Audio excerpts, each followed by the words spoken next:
Now you may think I'm crazy, but I suggest you drill a lot of holes in the plywood, MDF, or tabletop you use on top of sawhorses or a Bora support when you're doing your DIY projects. Let me explain why.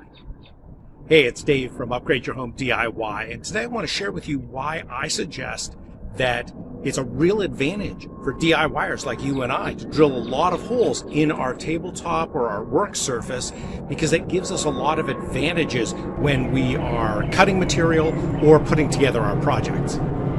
Now in woodworking, these are called bench dog holes, and there are two common sizes. This is a 3/4 inch size, and there's also a 20 millimeter size that's common. And if you're using 3/4 inch, then typically the spacing between them, center to center, is 4 inches. Some worktops, like the Bora worktops, you can get them with all of these holes pre-drilled. And some workbenches, like this Works Pegasus bench, come with these holes pre-drilled already in the work surface. Now this is plastic, so they've just formed them in as they're forming it, but they're the same size 3/4 inch holes on the tabletop. Now most DIYers like you and I don't have dedicated workshops and professional level workbenches. So for us, they're even more important because we always have to set up and take apart our working setup, which is a set of sawhorses or a Bora support and some sort of a work surface, whether that's MDF, plywood, or a tabletop. So for us, it's even more important to have these holes to help us get our projects done quickly and get them done really well.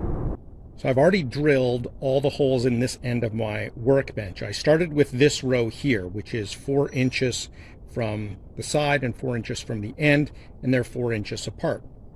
What I found was that when I was trying to clamp pieces together for assembly, and I needed them close to the edge for a drill, these holes were too far away from the edge. So I put this set of holes in. So these are only 2 inches from the edge, and again, spaced 4 inches apart. That has helped tremendously. Now to drill the holes, you use a 3/4 inch bit. Now whether that's a spade bit, a Forstner bit, or an auger bit. I have this 3/4 inch auger bit that really works well for me, and I'll put a link to a set of auger bits, the ones that I use, down in the description below. So we're going to start by measuring out where the holes are going to go on the worktop. So we'll start by measuring 4 inches from the edge of the work surface.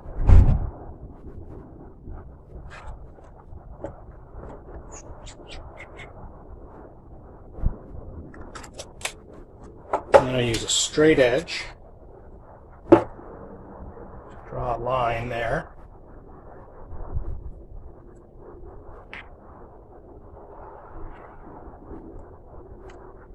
Okay.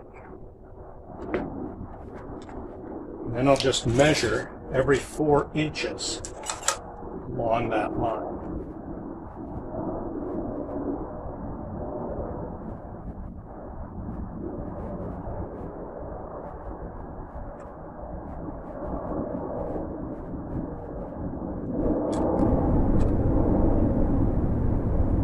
So now I'll go ahead and drill the holes at each of the marks, trying to keep the drill as vertical, straight up and down as possible.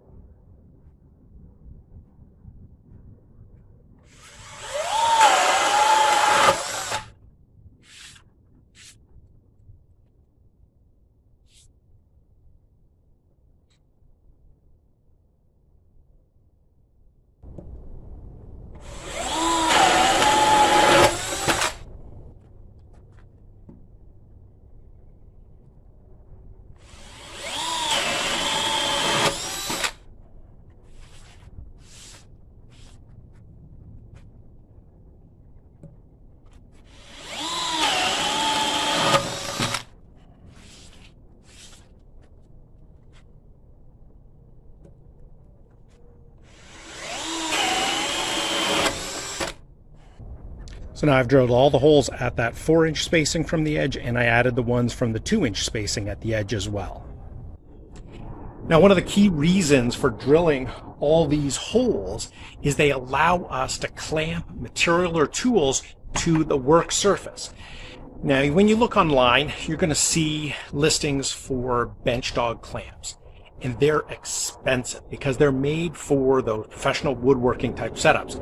But we don't need to do that. We as DIYers don't need to go and buy those expensive clamps. We can just use regular trigger clamps. A regular trigger clamp like this one that I have from Bessie, that's all you need. So let me show you how we get one of these holes to work as a clamp for material onto our surface or tools onto our surface by just using a regular trigger clamp. Now, almost every trigger clamp has a way to remove the fixed end. This is the fixed end. And so on this Bessie clamp, it's really easy. It just has a button you push in, and then you remove the bar from the fixed end of the clamp. Many other clamps have this push button. Look for clamps that have the push button. And I'll put a link to these Bessie clamps down in the description below. Some clamps, like I have some Husky clamps, they have, instead of a push button, they have a screw on the end here. It's much harder to do that. So step one is remove the fixed end from the bar. And then what we're going to do is we're going to take this bar, or we're going to slide it through the hole. So let me show you that. With the fixed end removed, I'm just going to slide the bar through the hole that I drilled. And then I'm going to take the fixed end and just attach it back on. Click.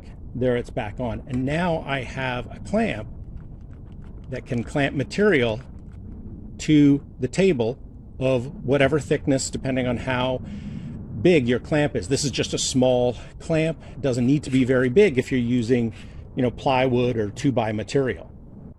So one of the ways I use this is when the material is not as wide as the table, I can just put the clamp in the appropriate hole, clamp the material down. This one's on the edge. Now I have a solid clamp of that material that's not as wide as the table.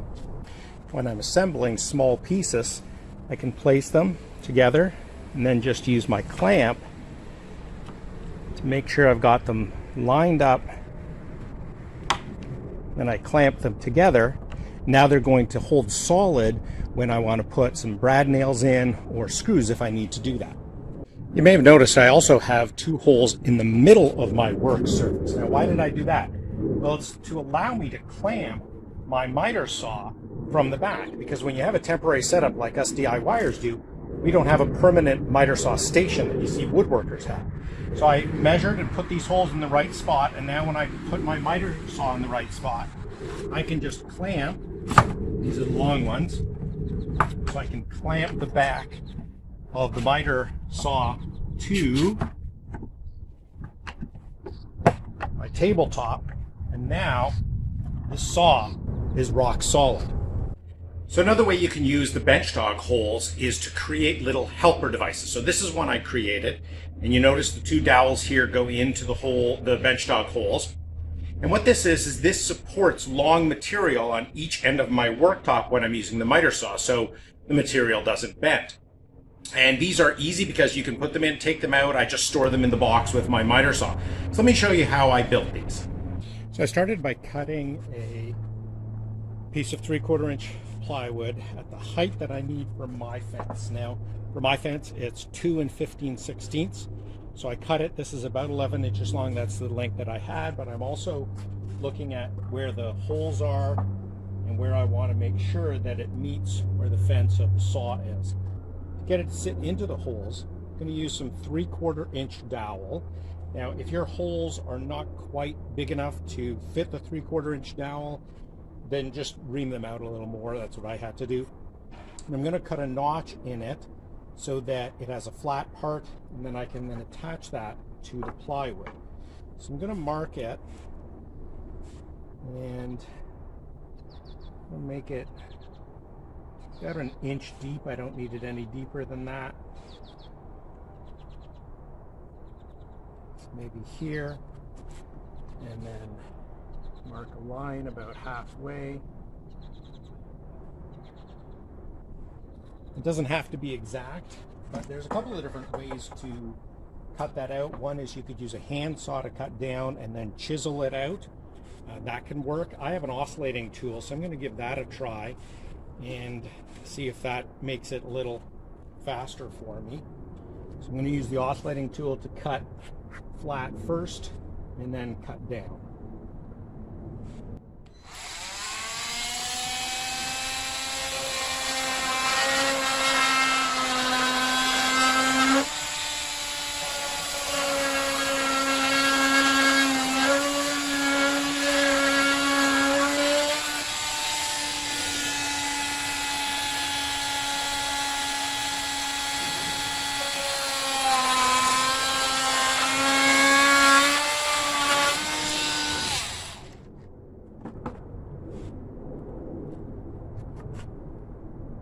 So there I go, that looks pretty good. And now we're going to attach the plywood on with glue and brads. I'm going to cut this to length, and then I'll do another one attached onto the plywood so that it can sit in the holes as a support for any long material from the miter saw.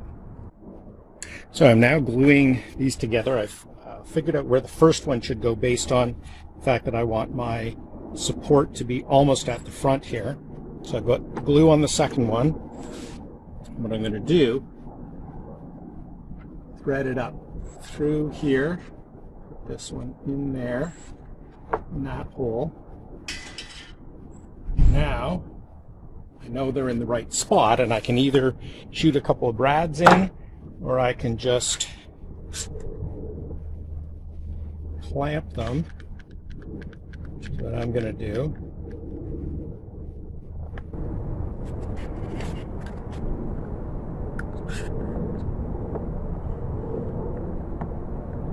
Okay, and then remove them from the holes, because you want to make sure you don't glue it to the table. So like most glues, this will take 15-20 minutes to set, and while that's setting, I can go ahead and make the posts for the other end.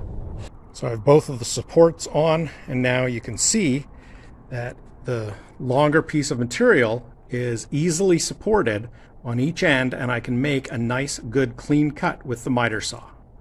So another thing I did with these supports for the miter saw that go into the holes, you see the glue is dried so I can put it in now, is I've also drilled 3/4 inch holes in the side, because then, as you can see, I'm using a clamp through that hole if I need to clamp something in a vertical direction. So it makes it even more versatile. So you can see by adding all of these holes to my work surface, I give myself flexibility in clamping either tools or in clamping materials to the table. If you enjoyed this video, please click the like button and subscribe to the channel so you get notified when I publish new videos. If you found the information in this video helpful, here are some other videos I think you're going to find helpful as well. Thanks for watching.